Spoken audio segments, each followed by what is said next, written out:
वजीर आला को गिरफ्तार कर लिया गया है। इतना बड़ा वाकया पेश आ गया, लेकिन उसके ऊपर तहरीके इंसाफ की जो क्यादत है उनका रद्द अमल उस तरह सामने नहीं आ रहा। बाहर निकल के बातें शातें तो बहुत करते हैं, लेकिन वो जो खान साहब उनको एहतजाज का कह रहे हैं उस तरह तो नहीं हो रहा है। आसिफ जरदारी साहब ने जो है सदारती इम्यूनिटी जो है उसको क्लेम कर लिया है। डोनाल्ड लू साहब ने उन्होंने कहा अगर वो ईरान के साथ ज्यादा करीब जाएंगे तो फिर जनाब उनके लिए मुश्किलात होंगी। हमने अमेरिका कह रहा है कि वो जो आपने हमसाये से सस्ती गैस नहीं लेनी, महंगी गैस आप लें। तो ये हमारी जो है वो हालत है कि हम हर बात अमेरिका की मानते हैं। तो ऐसा क्या है कि उस मट्टी के ऊपर मरियम बीबी पाँव नहीं रख सकती हैं। यहाँ पे वजीर आला है मरियम बीबी पंजाब में, वहां पे हमने अपनी तारीख का एक मुख्तलिफ वाकया देखा। जी हाँ जी, पंजाब असेंबली में हुकूमत वॉकआउट कर गई असेंबली से। मैंने कहा है हुकूमत वॉकआउट कर गई? खैबर पख्तूनख्वा के सूबाई सदर हैं अहमद वली खान साहब, और बलोचिस्तान से जाके वो इलेक्शन लड़ेंगे सेनेट की सीट पे। अस्सलाम वालेकुम, उम्मीद है कि आप सब लोग खैरियत से होंगे। इतना बड़ा वाकया पेश आ गया, लेकिन उसके ऊपर तहरीके इंसाफ की जो क्यादत है उनका रद्द अमल उस तरह सामने नहीं आ रहा। मैं बात कर रहा हूँ परवेज इलाही साहब के जख्मी होने का। वो जख्मी हुए जेल के अंदर, अब मुबैना तौर पर उनकी 4 पसलियां भी टूट गई हैं। ये रिपोर्ट भी जमा करवाई गई है जेल हुकाम की जानिब से अदालत के अंदर। लेकिन क्या आपको इसके ऊपर पाकिस्तान तहरीके इंसाफ की जानिब से उस तरह कोई एहतजाज नजर आया, उस तरह कोई आउटरीच नजर आई? ये कैसे हो सकता है कि एक शख्स जो हुकूमत की तहवील में हो, पंजाब हुकूमत के जेर इंतजाम जो जेल है वहां पे चौधरी परवेज इलाही साहब थे, वहां पे उनको चोट लगी। ये पाकिस्तान तहरीके इंसाफ के सदर हैं, इसके ऊपर तो पाकिस्तान तहरीके इंसाफ का बड़ा सख्त रद्द-ए-अमल आना चाहिए था, बड़ा इसके ऊपर एहतजाज होना चाहिए था। पार्लियामेंट के अंदर इसके ऊपर उनको कोई करारदाद पेश की जानी चाहिए थी, पंजाब असेंबली के अंदर करारदाद होनी चाहिए थी। लेकिन अब तक जो हमारी इतलात हैं उसके मुताबिक तो कोई ऐसी करारदाद नहीं आई, कोई उस किस्म का एहतजाज नहीं हुआ। तो ये कैसे हो सकता है कि एक जमात का इतना सीनियर लीडर हुकूमत की तहवील में इतना जख्मी हो जाए और उसके ऊपर कोई क्वेश्चन ना किया जाए, उसके ऊपर किसी किस्म का एहतजाज ना किया जाए? अगर आप इंतखाबात का मामला देख लें, धांधली का मामला देख लें, उसके ऊपर भी पाकिस्तान तहरीके इंसाफ की लीडरशिप को बार बार इमरान खान साहब जेल से कह रहे हैं कि जनाब आप सुप्रीम कोर्ट के सामने जाके प्रेस कॉन्फ्रेंस करें, वहां पे रोज अपना मुद्दा उठाएं, वहां पे आप एप्लीकेशंस दें, रोज इस चीज को उठाएं, रोज अदालत के नोटिस के अंदर लेके आएं और इसके ऊपर एहतजाज करें कि जनाब हमारे साथ हुआ क्या है। इसलिए कि एक तो बल्ले का निशान हमसे लिया गया और उसके बाद जो है फिर ये तासुर वहां पे मिला कि जी अगर बल्ले का निशान भी चला जाएगा तो पार्टी तो है ना, लेकिन बल्ले का निशान भी चला गया, मखसूस नशिस्तें भी चली गई। उसके बाद जो आरोज वाला मसला था वो भी सुप्रीम कोर्ट में गया और फिर आरोज का जो कंडक्ट है उसके ऊपर मोजिज अदालत के रिमार्क्स वगैरह भी हैं। लेकिन जो लीगल टीम है, जो वकला की क्यादत है, वो इसके ऊपर कोई बात ही नहीं कर रही। मासवाई शौकत बसरा साहब के अब आप खुद देख लें, अगर ये जो सारे मामलात हैं, जो लीगल मामलात हैं, इनके ऊपर हामिद खान साहब, बैरिस्टर गौर साहब, शेर अफजल मरवत साहब, दीगर जो इनकी वकला की क्यादत है, उमैर नियाजी साहब, ये सारे बैठ के इकट्ठे प्रेस कॉन्फ्रेंस करें और उठाएं मामले इसको, तो क्या आप नहीं समझते कि एक माहौल क्रिएट होगा, एक दबाव पड़ेगा, मामला पब्लिक आई में आएगा और उसके ऊपर हो सकता है कि फिर मामलात आगे बढ़े? लेकिन हैरान कुन तौर पे ये सब लोग जो है इस मामले पे बिल्कुल खामोश हैं। हामिद खान साहब समेत दीगर कोई भी इसके ऊपर उस तरह प्रेस कॉन्फ्रेंस नहीं कर रहे, उस तरीके से मामले को नहीं उठा रहे जिस तरह इमरान खान कह रहे हैं। ये हम या कोई और नहीं कह रहा, ये इमरान खान इनको कह रहा है कि आप उठाएं, लेकिन ये लोग नहीं उठा रहे। और उसी तरह इनके प्रेसिडेंट को जेल के अंदर जो है वो चोट लग गई, इतना बड़ा मसला बन गया, लेकिन उसके ऊपर भी जनाब बिल्कुल खामोश है। आप सोचें किसी और जमात का प्रेसिडेंट जो है वो इमरान खान के दौरे हुकूमत में जेल के अंदर उसको चोट लग जाती तो क्या उन्होंने करना था? मीडिया पे उस पर किस तरह उनको एक बयानिया बनाना था, उसको उठाना था।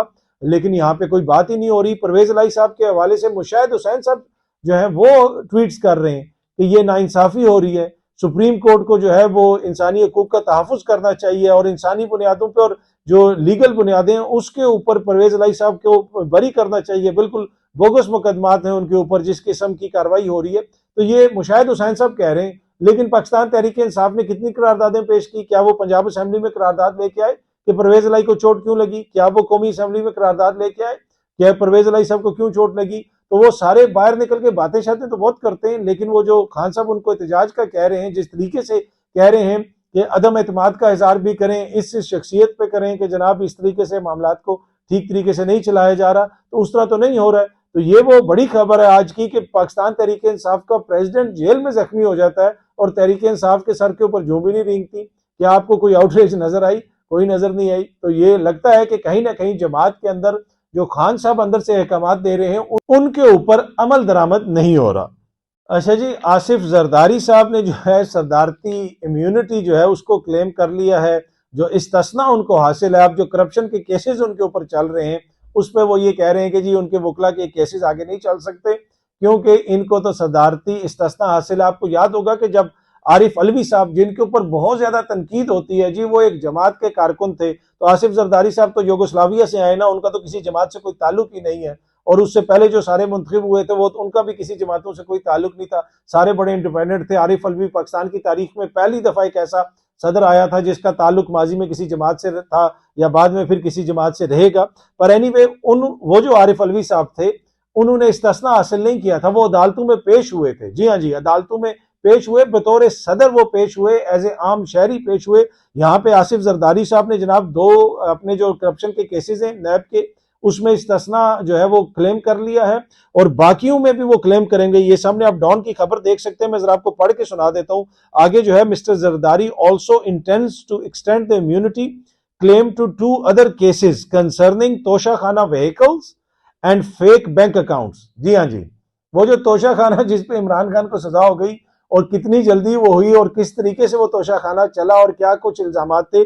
जरदारी साहब के ऊपर गाड़ियां ले जाने का इल्जाम है जिसकी इजाजत ही नहीं है कानून के अंदर, उसके अंदर भी वो इम्यूनिटी क्लेम करना चाह रहे हैं। अब ये उनके अपने वकील बता रहे हैं, ये फारूक एच नाइक साहब ने डॉन न्यूज को बताया थर्सडे को, ये डॉन न्यूज रिपोर्ट कर रहा है। लेकिन तनकीद होती थी आरिफ अलवी पे, देखें कैसा मजाक है। ये जो पार्क लेन रेफरेंस है उनका, उसके अलावा एक और ठट्ठा वाटर सप्लाई का जो प्रोजेक्ट है वो रेफरेंस है, उसके अलावा ये जो फेक बैंक अकाउंट्स वाला मसला है और तोशाखाना वाला मसला है, ये कितने अरब के करप्शन के केसेस हैं मुझे आपको बताने की जरूरत नहीं है।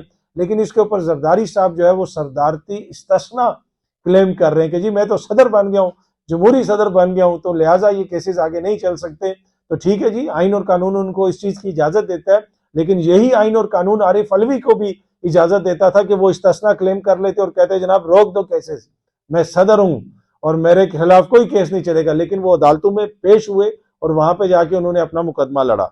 अच्छा जी, डोनाल्ड लू साहब ने जो बातें की हैं उसके ऊपर बहुत सारी बातें हुई कि वो जी साइफर का मामला भी हुआ, तहरीक इंसाफ ने भी अपनी मर्जी की चीज उठाई, किसी और ने अपनी मर्जी की चीज उठाई, मीडिया ने अपनी मर्जी की चीज उठाई। लेकिन जो डोनाल्ड लू साहब ने कुछ बातें की हैं ना वो बड़ी इंपॉर्टेंट है ओवरऑल पाकिस्तान के हवाले से। एक तो ईरान, पाक ईरान जो गैस पाइपलाइन है उसके ऊपर उन्होंने यहां तक कहा कि जी हमने पाकिस्तान को अपनी रेड लाइंस के हवाले से बता दिया है कि हमारी जो क्या रेड लाइंस हैं, और अगर वो जो उनके एग्जैक्ट वर्ड्स थे कि we have warned them about our red lines, हमने उनको खबरदार कर दिया अपनी रेड लाइंस के हवाले से, और अगर if they get into bed with Iran, ठीक है कि नहीं, उन्होंने कहा अगर वो ईरान के साथ ज्यादा करीब जाएंगे तो फिर जनाब उनके लिए मुश्किलात होंगी। हमने उनको बता दिया है कि फिर हमें देखना पड़ेगा कि हम जो आपसे कॉपरेशन करते हैं पाकिस्तान के साथ वो भी हमें देखनी पड़ेगी, और हमने अपनी रेड लाइंस के हवाले से उनको बता दिया। और उन्होंने ये भी कहा कि ये जो ईरान गैस पाइपलाइन है, ईरान और पाकिस्तान गैस पाइपलाइन है, इसके हवाले से फंड्स उनके पास कहाँ से आएंगे उनके हमें नहीं पता। अब इससे देख लें कि कितनी ज्यादा हमारे लिए सुबकी की बात है कि वो ये भी कह रहे हैं कि उनको भी पता है कि जनाब इनके पास तो फंड्स है ही नहीं है, ये फंड्स कहाँ से लेके आएंगे, किस तरीके से ये बनाएंगे। अब हमारा जो गैस पाइपलाइन है हमें ये बताया गया कि ये स्ट्रेटेजिकली पाकिस्तान के लिए बड़ी इंपॉर्टेंट है, मौशी तौर पे पाकिस्तान के लिए बड़ी इंपॉर्टेंट है, हमसाये मुल्क से हम ले लेंगे और काफी पुराना है ये प्रोजेक्ट, और गालबन ईरान ने तो काफी बरस पहले अपनी साइड पे सब कुछ मुकम्मल कर लिया था, लेकिन इधर जो है वो पाकिस्तान नहीं कर रहा। और ये हालत है कि जी अमेरिका कह रहा है कि वो जो आपने हमसाये से सस्ती गैस नहीं लेनी, महंगी गैस आप लें। तो ये हमारी जो है वो हालत है कि हम हर बात अमेरिका की मानते हैं। तो उस डोनाल्ड लू की जो हेयरिंग में हर सियासी जमात ने अपनी मतलब की चीज निकाली, लेकिन उसमें सबसे परेशान कुन चीज ये थी कि देखें किस हद तक जो है वो हमें डिक्टेट करते हैं, किस हद तक वो हमें बताते हैं कि तुमने अपनी गैस पाइपलाइन भी नहीं बनानी, ईरान से गैस नहीं खरीदनी। अब वो खुद जो है वो पूरी दुनिया में क्या कर रहे हैं, दीगर जो ममालिक पूरी दुनिया में जो आइन और कानून की धज्जियां उड़ा रहे हैं उनके साथ वो उनके क्या ताल्लुकात हैं। अब भारत को ही आप देख लें, एक वजीर आला को गिरफ्तार कर लिया गया है वहां पर, जी हाँ जी, केजरीवाल साहब को गिरफ्तार कर लिया गया, उनके ऊपर कोई मुबैना करप्शन का केस है।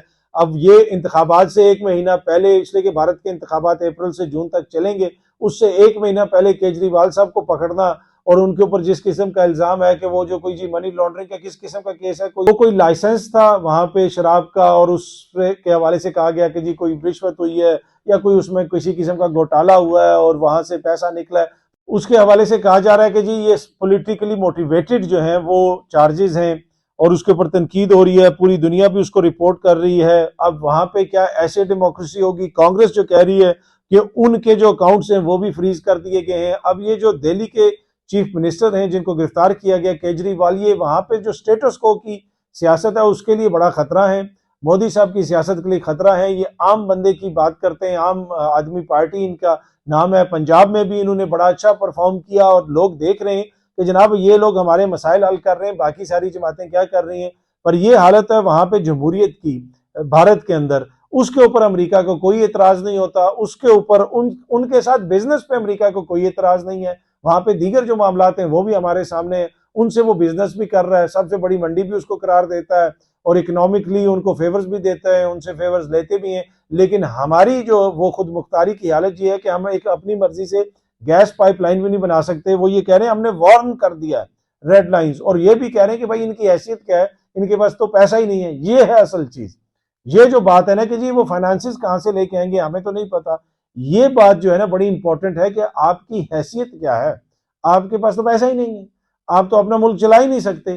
तो दूसरी तरफ भारत बड़ी इकोनॉमी है, मौशी जो है वो एक सुपर पावर बनने जा रहा है, वो मौशी हब है वो इस पूरे रीजन का बल्कि दुनिया का। तो इस वजह से उनकी हर बुराई भी वो इग्नोर कर देते हैं। अगर हमने भी आगे बढ़ना है तो मौशी एतबार से हमें बेहतर होना पड़ेगा, मौशी एतबार से हमें अपने आप को मजबूत करना पड़ेगा। पर एनीवे ये है जनाब सूरत हाल। और डॉन न्यूज की जो ये सामने खबर है कि loose testimony expose Pakistan reliance on US sports, जो है ना ये बड़ा इंपॉर्टेंट है कि हमें उनको कितने मदद की जरूरत है, उनकी बैसाखियों की जरूरत है, हमें कितना ज्यादा उनके सहारे की जरूरत है।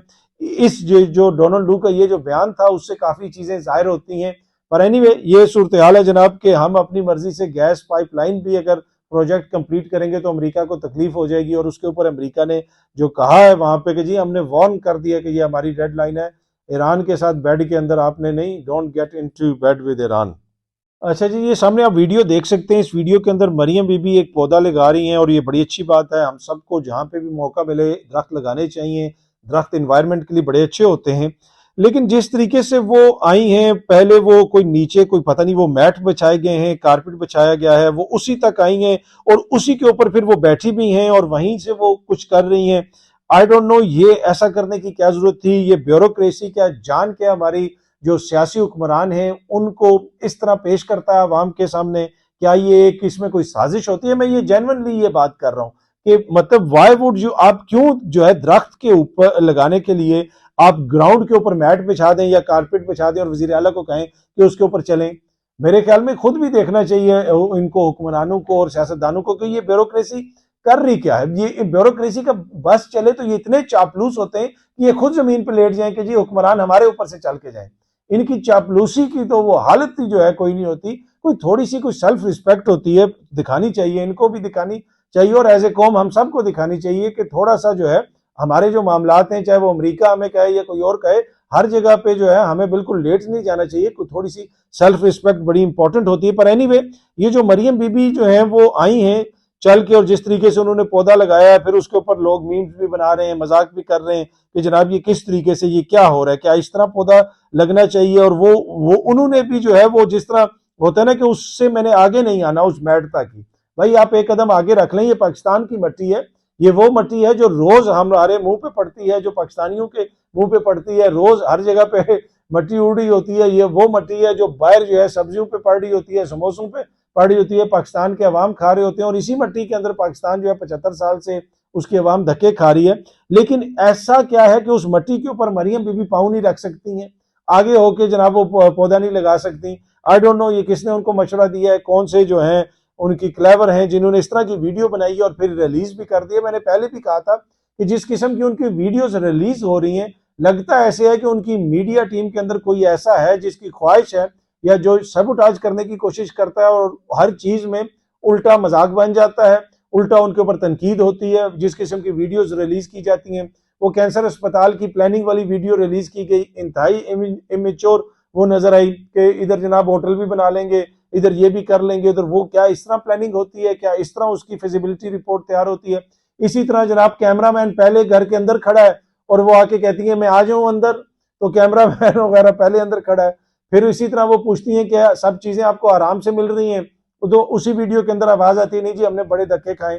तो ये कौन लोग हैं जो मरियम बीबी का रोज इस किस्म की वीडियो रिलीज करते हैं, और ये क्या उनकी जो मीडिया टीम उनके साथ फेवर कर रही है, या ये उनके लिए जो है एक तरह से मुश्किलात पैदा कर रही है, और रोज इस तरह की चीज कोई सामने आ जाती है जिसमें मुखालफिन तनकीद भी करते हैं, मजाक भी बनता है और मुख्तलिफ किस्म की मीम्स भी बनती हैं।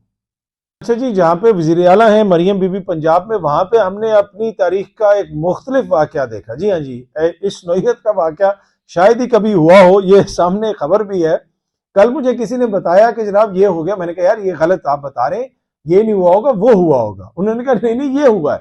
उन्होंने मुझे आके बताया कि जी पंजाब के अंदर असेंबली में, पंजाब असेंबली में हुकूमत वॉकआउट कर गई असेंबली से। मैंने कहा है हुकूमत वॉकआउट कर गई, ये तो नहीं हो सकता। मैंने कहा यार आप रीचेक करें खबर को, ये अपोजिशन ने वॉकआउट किया होगा। उन्होंने कहा नहीं जी हुकूमत ने वॉकआउट किया। वो अब आज डॉन न्यूज भी रिपोर्ट कर रहा है कि इमरान खान साहब की जो प्रेजेंस थी उसकी वजह से पंजाब असेंबली में बड़ा इशू हो गया। हुआ ये कि इमरान खान साहब की तस्वीर किसी ने पंजाब असेंबली के अंदर जो अपोजिशन लीडर की चेयर थी उसके ऊपर रख दी। उसके ऊपर हुकूमती जो लोग थे उन्होंने एतराज वगैरह किया, और फिर जो है वो कहा गया कि इस तस्वीर को हटाया जाए। और उसके बाद हुआ ये कि जो हुकूमती अराकीन थे, जो हुकूमती बेंचेस थे, वहां से मेंबरान ने जो है वॉकआउट कर दिया। उनकी जानिब से कहा गया क्योंकि इस चीज के ऊपर कोई एक्शन नहीं लिया जा रहा चेयर की जानिब से, तो लिहाजा हम वॉकआउट कर रहे हैं। तो ये जनाब वो मरियम बीबी की हुकूमत जो है वॉकआउट कर गई पंजाब असेंबली से। अच्छा, एक और मीम भी चल रही है जनाब ये सोशल मीडिया के ऊपर, ये तस्वीर है सारी जो कल आई थी, तस्वीर वज़राए आला थे और प्राइम मिनिस्टर साहब थे, और उसमें आप देख सकते हैं कि जनाब अली अमीन गंडापुर को इतना बड़ा किया गया है। ऑब्वियसली ये फोटोशॉप है, ये असली तस्वीर नहीं है। अली अमीन गंडापुर इतना बड़ा है और बाकी सारे छोटे छोटे हैं, और अली अमीन गंडापुर साहब के ऊपर लिखा हुआ है फॉर्म 45 और बाकी साहब के ऊपर लिखा हुआ है फॉर्म 47, कि ये जनाब 47 वाले हैं इनका सियासी कद इतना है, और ये जो 45 वाले हैं उनका सियासी कद इतना है। पर एनीवे ये फॉर्म 45 47 वाला सिलसिला अब भी चल रहा है। एक और खबर जो आई है कि NA 154, जी हाँ जी, NA 154 जो है वहां पे पाकिस्तान तहरीक इंसाफ के हमायत याफ्ता इंडिपेंडेंट जो है फराज नून साहब, राना फराज नून साहब जीते हुए थे। अब वहां पे रिकाउंट हुआ है और नून लीग के जनाब अब्दुल रहमान कांजू साहब जीत गए हैं। तो अब वो फॉर्म 45, अब 47, आई डोंट नो ये कौन सा 147 फॉर्म नया निकालेंगे, जो भी निकालेंगे। रिकाउंटिंग हुई है और आइन और कानून के मुताबिक नोटिफिकेशन भी जारी कर दिया गया है इलेक्शन कमीशन की जानिब से, और अब जो हकीकी यहाँ पे विनर था नून लीग का, उनका नोटिफिकेशन जारी कर दिया गया है। ये खबर भी आ रही है। अच्छा जी, एक और खबर ये है कि कुछ दिन पुरानी खबर है लेकिन वैसे ही मेरी नजर से गुजरी तो मैंने कहा आपके साथ भी मैं शेयर करूं। एमल वली खान साहब जो हैं वो सेनेट का इलेक्शन लड़ेंगे। इलेक्शन हारने के बाद इन्होंने बड़े इल्जाम वगैरह लगाए कि वहां पे पैसा चला, ये चला, वो चला, बल्कि ANP वाले तो मुख्तलिफ सहाफियों को भी ये कहते रहे कि जनाब हमसे, हमें कहा गया कि पैसे दो, फिर हमसे पैसे नहीं लिए गए। तो उनका आर्ग्यूमेंट ये है कि हमसे पैसे नहीं लिए गए तो शायद किसी और को अगर कोई जीता है तो वो भी पैसे दे के जीता होगा। यहां तक कहा गया कि जी हम लोग तो पैसे लेके फिरते रहे और ये और वो, इस तरह के मुख्तलिफ इल्जामात उनकी जानिब से जो है वो लगाए गए। और मुख्तलिफ सहाफियों से बात करते हुए उन्होंने ये कहा, टीवी प्रोग्राम्स के अंदर भी कहा कि जनाब पैसा चला और ये हुआ और वो हुआ। और एमल वली साहब ने भी बड़े सख्त बयान दिए। लेकिन अब एमल वली खान साहब सेनेट का इलेक्शन लड़ेंगे। अवामी नेशनल पार्टी के सूबाई सदर, जी हाँ जी, ये जरा गौर से सुनना है आपने, सूबाई सदर एमल वली खान ने सेनेट का इलेक्शन लड़ने का फैसला किया है। एमल वली खान बलोचिस्तान से सेनेट के लिए ANP और पीपल्स पार्टी के मुश्तरका उम्मीदवार होंगे। खैबर पख्तूनख्वा के सूबाई सदर हैं एमल वली खान साहब, और बलोचिस्तान से जाके वो इलेक्शन लड़ेंगे सेनेट की सीट पे। जी हाँ जी, अब आप देख लें, आप सेनेट की सीट के ऊपर वो इलेक्शन लड़ेंगे बलोचिस्तान से। खैबर पख्तूनख्वा के सूबाई सदर एमल वली खान साहब जो ANP के सूबाई सदर हैं वो बलोचिस्तान से इलेक्शन लड़ेंगे। वो जो सारी सियासत थी, वो जो खैबर पख्तूनख्वा में ये लोग सियासत करते थे और क्या इनकी सियासत का जो मौकिफ था और क्या कुछ ये जो है वो दावे करते हैं, अब सेनेट की एक सीट के लिए ANP के सूबाई सदर बलोचिस्तान से इलेक्शन लड़ेंगे। भाई बलोचिस्तान से लड़ लें, सिंध से लड़ लें या यूगोस्लाविया से लड़ लें, जिधर मर्जी से लड़ें, उनका आईनी हक है। हम उम्मीद करते हैं कि वो जीत के आ जाएंगे सेनेट में और खैबर पख्तूनख्वा के हकूक का भरपूर तहफ़्फ़ुज़ करेंगे और भरपूर दिफा भी करेंगे। सेनेट से बेशक वो आए सेनेट में बलूचिस्तान से, लेकिन मुकदमा वो खैबर पख्तूनख्वा का आपके सामने पेश करेंगे, पख्तूनों का पेश करेंगे, तो इसके ऊपर तो उनको खराजे तहसीन पेश किया जाना चाहिए। अच्छा जी, अली अमीन गंडापुर साहब की जो दरख्वास्त जमानत है वो मंजूर हो गई है। वो आज अदालत में पेश हुए, उनको जमानत मिल गई है। गालबन 17 अप्रैल तक उनको जमानत मिल चुकी है। तो अब वो जमानत पे चलाएंगे जनाब अपने सूबे का कारोबार, उनके ऊपर मुकदमात भी हैं। जब ये तस्वीर आई तो बड़ी तनकीद भी हो रही थी कि जी अली अमीन गंडापुर ने क्यों उनके साथ तस्वीर खिंचवाई है, लेकिन अली अमीन गंडापुर साहब के ऊपर दहशत गर्दी के मुकदमात हैं, हर किस्म के मुकदमात हैं। अब आप देख लें, इस सिस्टम का मजाक देख लें कि कल जो हमारी आला क्यादत की सबसे बड़ी मीटिंग हुई, जिसमें सिविलियन और अस्करी क्यादत बैठी हुई थी, जिसमें अली अमीन गंडापुर साहब की शिरकत को जरूरी समझा गया, उनको दावत भेजी गई, वो भी वहां पे बैठे हुए थे। लेकिन वो जो अली अमीन गंडापुर है उसके ऊपर दहशत गर्दी के मुकदमात भी हैं, उस पर हर किस्म का मुकदमा है। इससे आप देख लें कि हमारा निजाम क्या मजाक है। अगर एक शख्स दहशत गर्द है तो कल आपने उसको सिविलियन और अस्करी क्यादत के साथ बैठा दिया, उसके ऊपर जनाब इस किस्म के मुकदमात हैं। लेकिन जो है वो वहां पे हमारी जो इतनी इंपॉर्टेंट मीटिंग हो रही है उसके अंदर बैठा हुआ एक सूबे का चीफ एग्जीक्यूटिव है। क्या हमने एक सूबा एक दहशत गर्द के हवाले कर दिया है जिसके ऊपर दहशत गर्दी के मुकदमात हैं? अगर नहीं ऐसी बात, अगर वो दहशत गर्द नहीं है तो फिर हमें सोचने की जरूरत है। जिन लोगों ने ऐसे मुकदमात किए हैं और हर मुकदमे के अंदर इस किस्म की बात लगा दी जाती है, उनको भी देखने की जरूरत है कि जनाब क्या ये बनती थी ये चीज आइन और कानून के मुताबिक? कोई भी शख्स आइन और कानून से मावरा नहीं है, लेकिन सियासी नोयत के मुकदमात के अंदर इस तरह की दफात लगाना, उनको दहशतगर्द करार देना, मेरे ख्याल में ये हम अपने साथ ज्यादती करते हैं, अपने साथ जुल्म करते हैं। आज वो जिसके ऊपर दहशतगर्दी के मुकदमात थे वो किन लोगों के साथ बैठा हुआ था, कल किस जगह पे जनाब उससे एश्योरेंसेज मांगी जा रही थी, उसे कहा जा रहा था कि जनाब आपके सूबे का भी हम तहफ़्फ़ुज़ करेंगे। हाँ जी, आप बात बिल्कुल ठीक कर रहे हैं। वज़ीर आज़म साहब उसके साथ खड़े होकर तस्वीर खिंचवा रहे थे, सारे वज़ीर आला उसके साथ खड़े हुए थे। क्यों खड़े हुए थे? इसलिए कि वो अवामी मैंडेट लेके आया। उसका कद जो फॉर्म 45 वाला कद है वो बहुत बड़ा है। तो इस वजह से जो अवामी नुमाइंदे हैं, अगर वो कोई किसी चीज में मुलविस है, आप जरूर उनके खिलाफ कार्रवाई करें, लेकिन अगर इस तरह का बयानिया बनाएंगे तो हम अपने सिस्टम का मजाक उड़ाते हैं। हमें सिस्टम का मजाक उड़ाने के बजाय उसको बेहतर करने की जरूरत है, और जो सियासत है उसको सियासी मैदान में रखने की जरूरत है। और यही बात जस्टिस बंदोखेल साहब ने भी की, उस बेंच ने भी की जहां पे 9 मई के मुल्जिमान को जमानत मिली। उन्होंने कहा कि क्या एक हेड कांस्टेबल के कहने पे साबिक वजीर आजम को हम गद्दार मान लें, एक जो है इस FIR के ऊपर किसी को हम दहशतगर्द मान लें? इसलिए कि निजाम को भी पता है कि जनाब ये ना दहशतगर्द है ना ये गद्दार है, ये सारे एक दूसरे को कहते रहते हैं। कोई किसी को मोदी का यार कहता है, कोई किसी और को कुछ और कहता है, लेकिन हमें सियासत को इस नहज पे नहीं पहुंचाना चाहिए कि जनाब एक शख्स जिस पे दहशतगर्दी के मुकदमात हैं और उसको अवाम ने इतना बड़ा मैंडेट दिया है, तो बुनियादी तौर पर अवाम ने तो आपके बयानिए की जई तई फेर दी है, आपकी FIR की जई तई फेर दी है, और फिर उसको उस मीटिंग में बैठा के वज़ीर आला साहब को बुला के साथ तस्वीरें खिंचवा के आप लोगों ने अपनी भी जई तई फिरवा ली है, उस पूरे बयानिए को उड़वा दिया है। आपने कहते थे कि जी 9 मई का असल बंदा ही अली अमीन गंडापुर है। ये पूरी नून लीग जनाब इसके ऊपर जिस किस्म के बयान देती थी वो भी हमारे सामने, और आज वही अली अमीन गंडापुर उनकी वज़ीर आला के साथ, उनके वज़ीर आज़म के साथ बैठ के इंपॉर्टेंट मीटिंग में मुल्क के मुस्तकबिल के इंतहाई इंपॉर्टेंट जो फैसले हैं वो कर रहा है। वो वहां पे उसकी इनपुट ली जा रही है, वो वहां पे बैठा हुआ है जिसको ये 9 मई से जोड़ते थे, जिसको ये दहशतगर्दी से जोड़ते थे। तो लिहाजा सियासत को सियासी मैदान में रखें। जो पाकिस्तान का मुफाद है, वो कोई भी सियासी जमात हो, तहरीक इंसाफ हो, नून लीग हो या कोई और मौजूद जमात हो, सबको देखना चाहिए कि पाकिस्तान का मुफाद किस में है और पाकिस्तान के मुफाद का तहफ़्फ़ुज़ करना चाहिए, और इसमें कोई जाती लड़ाई नहीं बनानी चाहिए। अली अमीन गंडापुर साहब भी वहां पे जाते हैं तो जो पाकिस्तान के हक में बेहतर है वो बात करें, अपने सियासी जो बैकग्राउंड है या वो उनका जो सियासी मसाइल हैं या जो सियासी जमात है उसके मफादात से ऊपर उठें और पाकिस्तान के मफादात की बात करें। और जिन लोगों को अवाम ने इलेक्ट किया है वो इसीलिए इलेक्ट किया है कि वो पाकिस्तान के और पाकिस्तान की अवाम के मफादात का तहफ़्फ़ुज़ करें। बहुत जल्दी आपसे दोबारा मुलाकात होगी। Thank you very much.